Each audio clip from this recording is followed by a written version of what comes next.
sendiri yang turun ke bawah temu bual rakyat, semua peringkat mengatakan mereka terkesan dengan kenaikan harga barang. Semua peringkat, B40, M40, semua sekali. Ya. So T20 pun. T20 pun terkesan. So persoalan yang saya rasa yang pertama yang perlu saya ajukan kepada Pak Rafizi Ramli tentang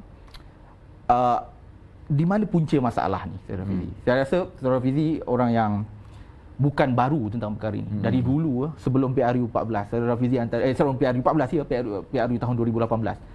Orang yang hari-hari mengetengahkan segala macam isu tentang kos sara hidup rakyat. Mungkin Saudara Rafizi boleh hurai tentang kenapa perkara ini berlaku? Di mana puncanya kenaikan harga barang? Sekarang sudah tentulah kalau tanya kerajaan dia akan menyalahkan semua lah kan. Saya ingat zaman saya di parlimen dahulu 2013 ke 2018 dia menyalahkan tokai Cina. Sebab dia kata dia tokai Cina menaikkan harga barang kan. Jadi sekarang sudah tentu kerajaan UMNO ke Bersatu ni, kerajaan semua ni kan, walaupun dia bergaduh tapi kerajaan semua ni kan, UMNO Bersatu akan menyalahkan krisis yang berlaku di antara Rusia dengan Ukraine ya, kerana contohnya Ukraine adalah antara negara yang pengeksport bijiran antara yang terbesar di dunia kan. Dia ada 2-3 faktor lah ya. Kita kena terima hakikat bahawa faktor ekonomi global dan yang telah berlaku sejak 2-3 tahun ini memang ada kesan yang besar. Memang betul bahawa masalah kenaikan harga barang ini adalah masalah global. Salah satu sebabnya ialah daripada COVID yang berlaku berpanjangan selama 2 tahun. Itu menyebabkan rantaian bekalan ataupun supply chain terganggu. Dan bila berlaku pula di perang di antara Ukraine dengan Rusia, dia menyebabkan ada 2 perkara yang mempengaruhi harga komoditi dunia secara mendadak. Yang pertama, oleh kerana itu perang dan Rusia adalah negara pengeksport tenaga yang besar di dunia, itu menyebabkan harga minyak naik mendadak. Harga minyak mentah naik mendadak ya. Dan di semua ini berkait tau. Dan sudah tentu Ukraine pula adalah negara pengeksport bijiran, jadi dia menyebabkan bekalan dunia terganggu kan. Tapi contohnya bila harga minyak naik mendadak, minyak mentah naik mendadak, ini mungkin tidak diperhalusi oleh ramai kan. Dia juga menyebabkan apa yang dipanggil bunkering, iaitu minyak kapal. Minyak kapal pun naik mendadak lah. Bila minyak kapal naik mendadak, kos pengangkutan juga akan naik mendadak. Jadi ditambah pula dengan apabila ekonomi mula dibuka di seluruh dunia, jadi permintaan terhadap rantaian bekalan seluruh dunia ini naik mendadak. Jadi semua harga naik mendadak. Baik. Jadi mudahlah kalau jadi kerajaan dia akan kata ini bukan salah saya kan. Kenapa ada negara boleh mengatasinya lebih baik, ada negara yang sampai jadi macam Sri Lanka, dah kira muflis. Kenapa ada negara boleh mengekalkan inflasinya lebih baik, kenaikan harga barang, tapi kita contohnya kesan itu naik mendadak. Itu adalah kerana ekonomi negara kita mengambil mudah semua perkara ini sejak 30-40 tahun yang lalu. Dari segi soal gangguan global, memang dia akan berlaku kan. Jadi tugas kerajaan ialah memastikan ekonomi itu tumbuh dengan mengambil kira pelbagai gangguan yang akan datang, baik dalaman ataupun luaran. Jadi dalam kes sekarang ini ada gangguan luaran. Cuma keadaan menjadi teruk di Malaysia ini kerana kita sendiri tidak bersedia. Dan kita juga membazirkan masa dan wang selama berdekat-dekat. Kita memberi tumpuan yang terlampau terhadap bidang-bidang tertentu sehingga kita mengabaikan bidang-bidang yang cukup penting, iaitu soal makanan, soal bekalan harian kan? Dan yang paling penting, ditambah pula dengan kerajaan yang tidak berkesan. Jadi contohnya macam ni Syuk kan. Katakanlah kita menjaga keluarga kita kan. kita tahu sebenarnya akhir tahun nanti kita kena beli baju dan sebagainya, maka kita mula menyimpan. Ya, betul. Kita juga tahu nanti anak nak masuk universiti. Jadi kita rancang semua. Sebuah kerajaan yang pandai merancang sudah tentu akan dapat menjangka bahawa perkara-perkara ini akan berlaku. Jadi segala perkara yang perlu dibuat itu hendaklah dilaksanakan dengan lebih teratur dan lebih cepat. Dan itu sebenarnya masalah negara kita. Baik. Kerana masalah ni semua orang tahu. Semua berlaku, bukan kita je kena kan. Tapi beza di antara satu negara yang dapat mengawal berbanding dengan negara yang rakyatnya terus terkesan setiap kali ada gangguan dalaman atau luar negara, ialah bagaimana berkesannya kerajaan itu mentadbir. Dan negara kita tahu tak payah cakap lah. Sebelum sebab menarik bila saudara Rafizi kata soal perancangan. Kalau kita dengar ataupun membaca tulisan-tulisan dengan bahasa-bahasa yang bombastik yang dibentang oleh kerajaan, kita tak rasa mereka tak ada perancangan kan.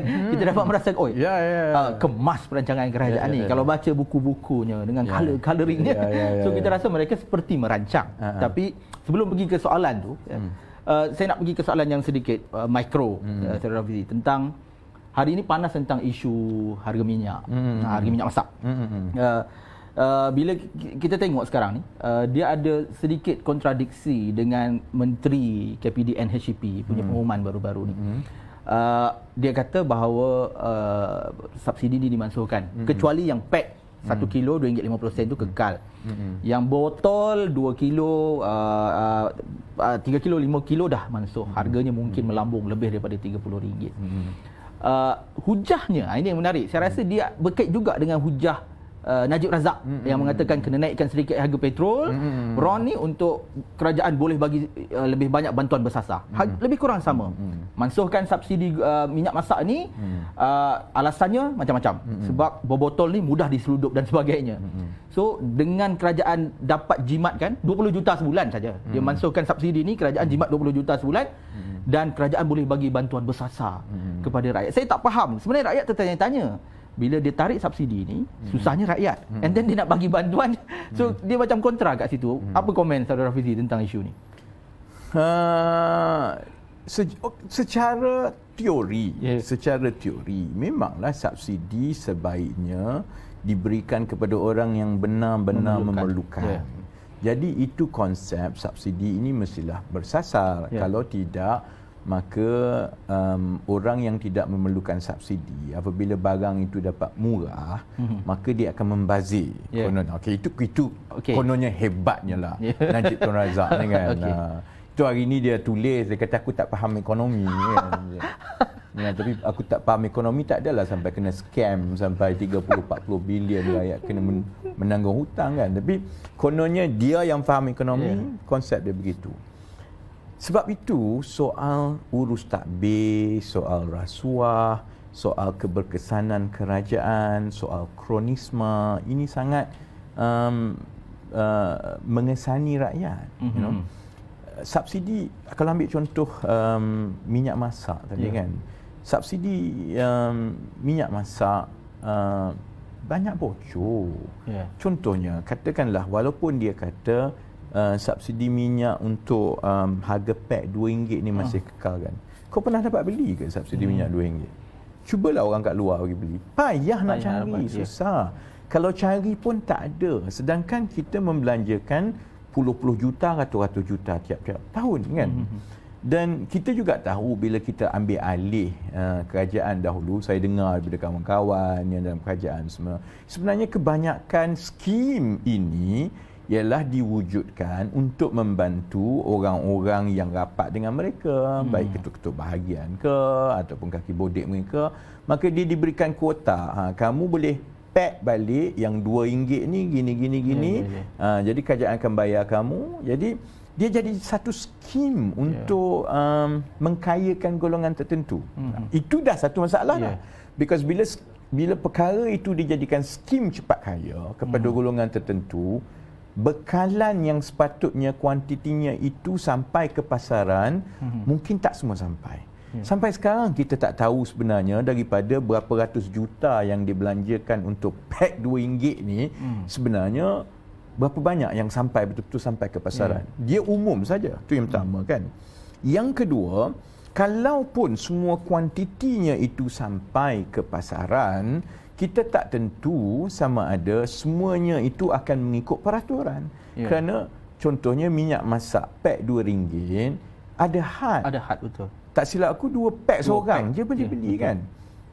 Aku pernah jadi saksi sendiri tau, pergi beli barang dekat kedai. So yang cashier tu bergaduh antara 2 orang tu kerana kawan dia bawa kawan lagi beli minyak subsidi tu 1 kotak habis satu kedai.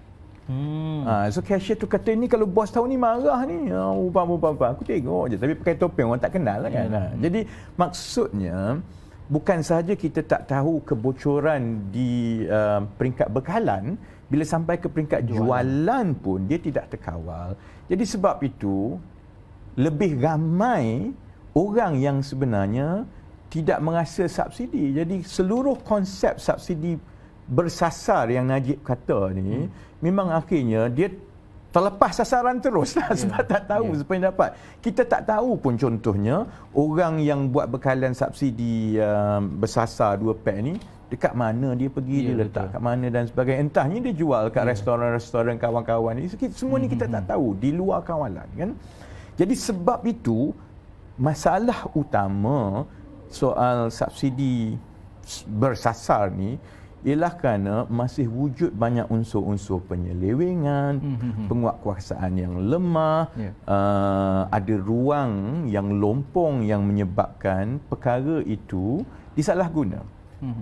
Dan salah guna yang paling besar ialah di peringkat paling atas lah. Sebab itu zaman Najib dulu, dia kata saya potong subsidi ni dulu sebab supaya saya boleh bagi BRIM. Ataupun saya potong subsidi ni supaya kerajaan ada lebih banyak wang untuk bantu rakyat.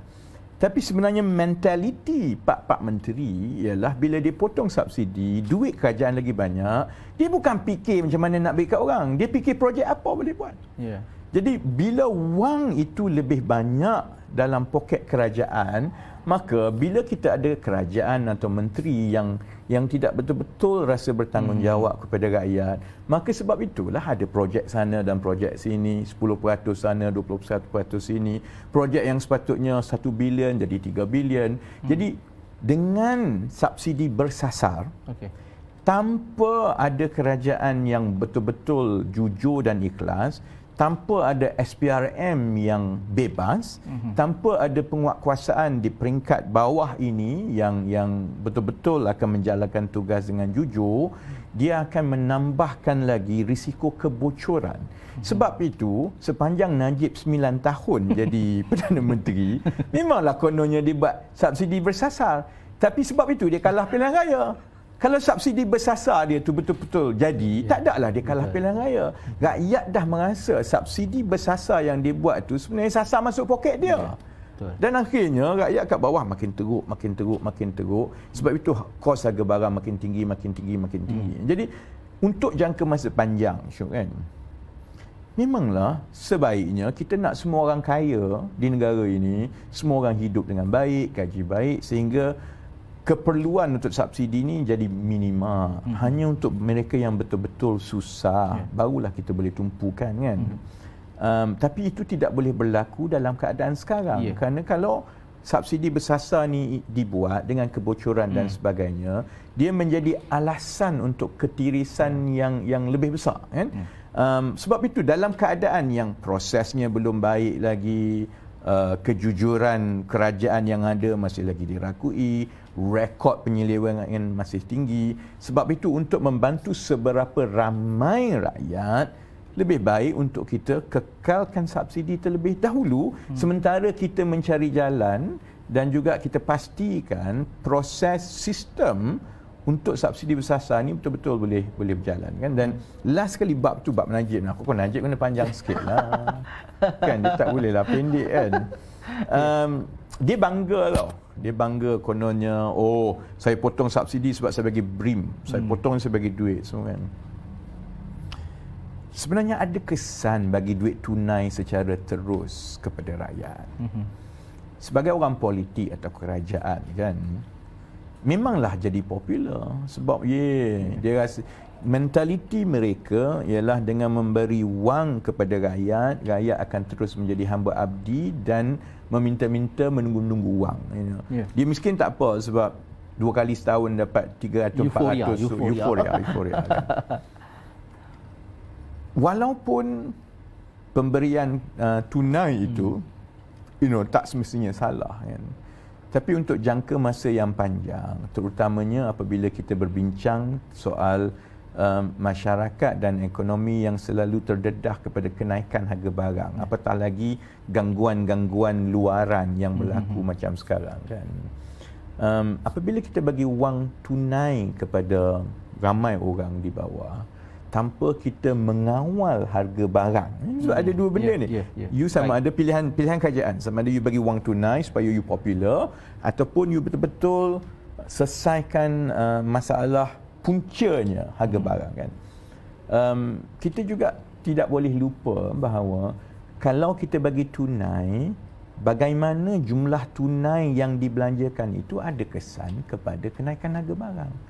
Kalau bagi wang RM200 dan RM200 itu bukannya dibelanjakan contohnya untuk mengurangkan kos bulanan, bayar air, bayar apa, maksudnya disimpan 200 tu dia belanja dengan tertentu. Sebaliknya yang berlaku mungkin ialah dapat 200-500 ringgit, dia pergi beli sekaligus. Dan kita tahu bahawa orang susah dapat 200-300 ringgit, kadang-kadang dia berbelanja sekaligus, ataupun budak muda dia dapat, dia pergi dating ke apa, dan all this maksudnya tidak boleh dikawal. Tetapi bila kita letak sekaligus wang dalam poket seberapa ramai orang, itu akan menambah kuasa belanja mereka. Dan kalau perbelanjaan itu berlaku sekaligus, maka dia sebenarnya akan menaikkan harga barang. Itulah cara inflasi berlaku. Apabila ada kuasa beli yang meningkat, maka sudah tentu akan ada permintaan, dan dengan permintaan itu maka harga supply demand biasa kan. Jadi ini perkara-perkara yang perlu dipertimbangkan. Sebab itu pada pandangan saya ialah sebaik yang mungkin kita selesaikan masalah punca dia. Dan kalau masalah punca itu ialah masalah bekalan, is a supply problem. It's not a demand problem kan. Jadi kalau is a supply problem, maka kita kena fokuskan apa yang kita perlu buat untuk memastikan bekalan penting, sama ada minyak masak ke, ayam ke, bijirin ke, beras ke, dia tidak terdedah kepada gangguan-gangguan yang menyebabkan harganya turun naik mendadak. Sebab selalunya dia naik, dia tak turun. Sebab itu cukup penting untuk kita memastikan bahawa kalau pun ada gangguan yang mendadak, harga itu tidak naik mendadak, supaya kadar kenaikan itu untuk tempoh masa yang panjang dalam keadaan ekonomi kita yang masih lagi agak kecil. Sebab itu bila ekonomi kita masih lagi agak kecil, bila dia naik dia tak turun. Kalau ekonomi tu besar, supply demand tu orang kata lagi fluid, maksudnya dia lagi cair kan. Kalau ada permintaan tinggi sikit, bekalan akan naik, kemudian bekalan akan naik dengan lebih cepat, jadi harga akan turun. Dia tak berlaku macam tu negara ni. Kalau ada permintaan tinggi sikit, bekalan tu lambat nak naik, jadi dia harga kekal kat situ. Kemudian ada permintaan sikit lagi, bekalan lambat nak naik. Jadi soalnya ialah soal bekalan. So you have to see at the supply side. Yang itu yang setakat ini tidak dapat dijayakan dengan baik. Dan idea-idea yang ada setakat ini daripada Najib, daripada BN ni, idea yang lapuk daripada dululah, dan short term euforia yang hanya untuk beli undi, yang akhirnya menyebabkan kita berada daripada masalah food security ataupun masalah dari segi bekalan makanan sehingga krisis yang berlaku sekarang.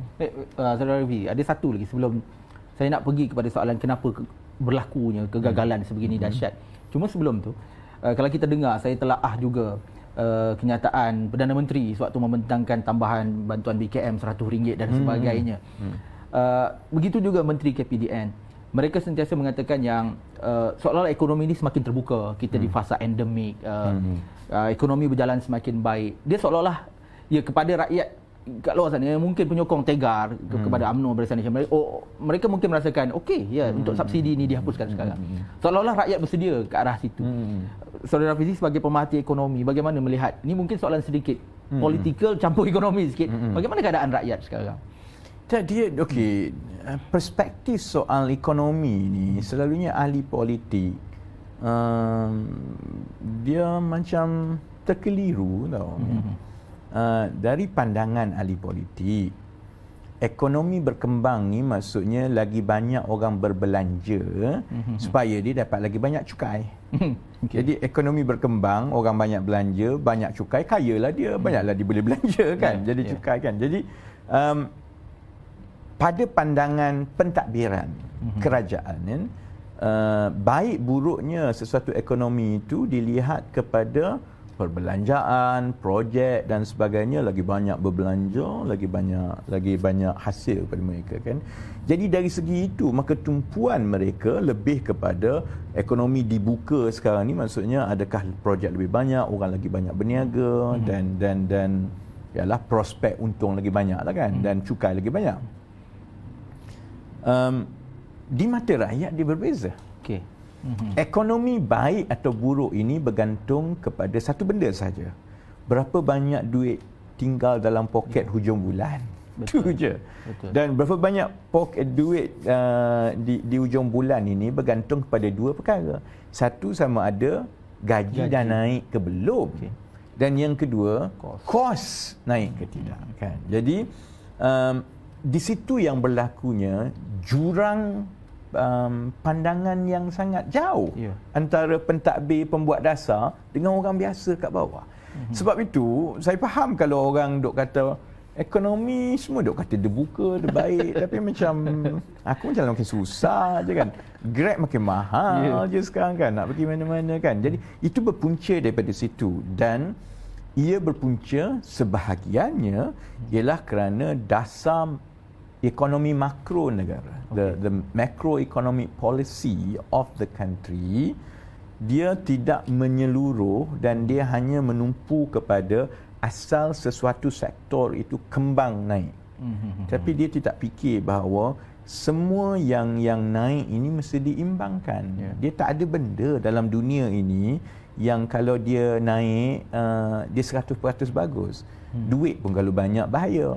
Makan pun kalau banyak bahaya, ubat pun kalau banyak mati kalau makan kan. Jadi the balancing tu maksudnya kalau ekonomi tu berkembang dengan baik di peringkat perniagaan, kedai dan sebagainya, dia mesti ada satu timbal balik dasar untuk memastikan inflasi itu terkawal, untuk memastikan contohnya kenaikan harga barang itu tidak sehingga membebankan, dan yang paling penting untuk memastikan kalau syarikat atau ekonomi berkembang maju dan untung banyak, untung itu sampai kepada rakyat, upah dia kan. Tapi itu sebenarnya tidak sangat berlaku lah. Itu sebab ada sebahagian daripada ahli ekonomi yang mempersoalkan tentang jurang gaji yang terlalu besar kan.